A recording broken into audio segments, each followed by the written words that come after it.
Hey, it's Sam from Spun, and today we are making a turkey chili. One of my most popular recipes on my whole website is my classic chili recipe. It's won hundreds of awards. I think I've talked about it recently actually, and it is amazing. However, it is made with bacon. It's not the most healthy chili in the world, and while we love it, it's not one I like to put on the menu every week for dinner. Instead, I have this healthier but still just as flavorful option, and it's a nice and quick dinner option. I will make this sometimes once a week for dinner. It does come together really quickly, so grab yourself a large pot, a soup pot or a Dutch oven, and let's get started. First thing you're going to need is some oil. You can use olive oil or avocado oil are my preferences. I'm using avocado oil today, but any cooking oil, neutral cooking oil would also work. We're going to add 2 tablespoons to the pot. We're going to turn our stovetop heat to just above medium. A little swirl.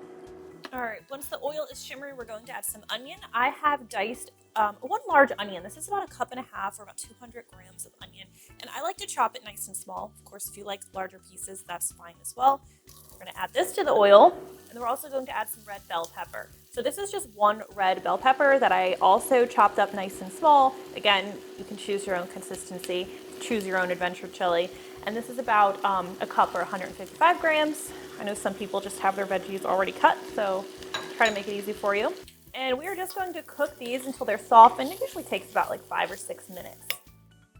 All right, once your onion and pepper are softened, we're going to add our garlic. You need a tablespoon of minced garlic for this recipe. You can be a little generous with that if you love garlic. And we're just going to briefly cook this for about like 30 seconds until it's nice and fragrant. You get a good garlic flavor in here. Smells amazing.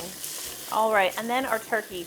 We are using a pound of ground turkey for this recipe. You could totally substitute ground chicken instead. If you are looking for a recipe that uses like leftover turkey, I have one on my blog. I don't have one, I don't have a video for that. All right, so I'm kind of making a space for this, adding the turkey right in there. I want to cook this until it's mostly browned, and I'm going to just kind of break it up as I go. I do have my heat a little bit above medium. I'm not sure if I said that.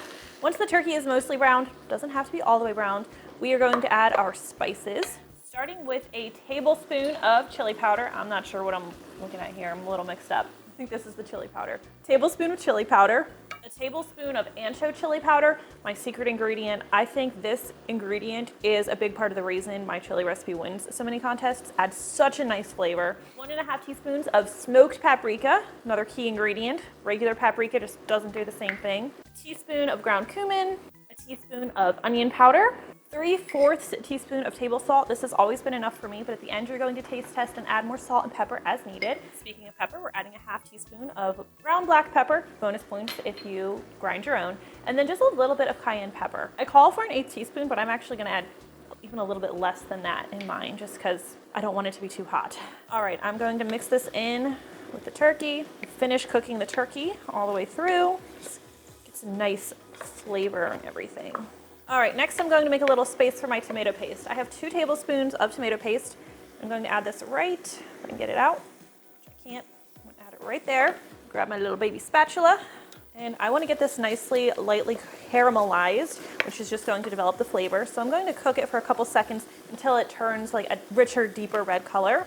It's pretty subtle, but if you cook it for like 30 to 60 seconds, it's going to get that flavor we're looking for. You'll also want to add a tablespoon of either Worcestershire sauce or coconut aminos after adding the tomato paste. But guess what? I forgot to do that in today's video, so I'm coming back in post to tell you about it. The recipe did still taste amazing, so if you forget it like I did, you'll be okay, but try not to forget it. So that's looking nice. We're going to add some broth. We're going to use 1 cup of chicken broth, and what I want to do with this broth is I slowly pour it in, and then I let it just cook for a little bit and make sure I can scrape the bottom of the pan. That way, if anything cooked to the bottom of the pan, we're going to work that into the chili, which is going to help give us a really nice flavor, especially if you got any browning on that turkey. You want that flavor worked into the chili. You don't want it sitting at the bottom of your pan. Next, for the beans, I like to use 2 cans of dark red kidney beans. You could use light red kidney beans. You could even swap a can with black beans. Get a little creative here, but I use red kidney beans. And I have lightly rinsed and drained these. We're also adding a 14.5 ounce can of diced tomatoes. Bonus points if you use fire roasted tomatoes because they just have a better flavor. And a 4 ounce can of green chilies. Again, bonus points if you find fire roasted diced green chilies. Where's my spatula? powerful spatula working on the savory recipes today. All right, let's mix everything together. If you'd like your chili a little more liquidy, you can add another half cup of broth, but I like mine to be a little thicker. Okay, now the hardest part for today's recipe. We're going to let this sit for 30 minutes and simmer on low heat. Turn down my heat, speaking of that. Stir it occasionally, that way, nothing burns. Even though your heat should be low enough, nothing should burn. It's a good time to, wash the dishes at the table while the work finishes. Okay, 30 minutes later, let me find my scoop.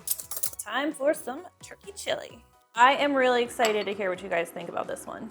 New chili, in my opinion, is complete without sour cream. My husband eats this without sour cream. He totally can. It's good as is. But I like some sour cream, a couple of crushed chips, a little bit of shredded cheddar doesn't hurt either. All right, that is how I make my weeknight turkey chili. I'd like to think it's a little healthier than my classic version. If you try it, let me know what you think. I always love hearing from you. Thank you so much for watching, and I will see you next time. It's still a little hot. Never stopped me before, though. The sour cream's for it. Cool it down. Sometimes I impress myself. It's amazing.